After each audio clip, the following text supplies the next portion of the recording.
Today's teachers really need to know children and connections and how to be a part of an educational community. And I think the College of Professional Studies really emphasizes those traits from the beginning. This model is really effective because it allows teacher candidates to get right into the classrooms to really learn those important skills. So number one, our teacher candidates have a supervising practitioner in the field.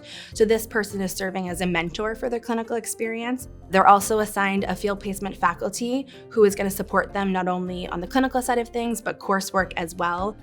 So working with one faculty member kind of throughout all of your courses establishes that relationship with a trusted educator who knows the field, knows the certification that you're pursuing. So our teacher candidates will have not only the support of their supervising practitioner, but also their course instructor and field placement faculty, really all working together to ensure their success. So the Center for Ed Prep offers programs that are accessible because they are built for people who may have prior experience, maybe coming from a community college system. A lot of times teacher candidates are working as paraprofessionals in their classroom, which is also their place of work, while earning their clinical hours.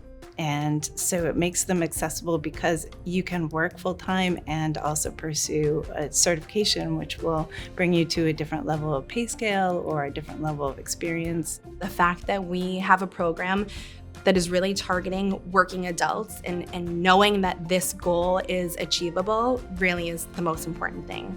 It's affordable, it's hands-on, and we focus on critical shortage areas, so the market is really open for the positions that we're preparing teachers for. The Center for Ed Prep is a great place to grow as a professional educator and to give you an opportunity to reflect under the guidance of mentors and people who are really experienced in the field.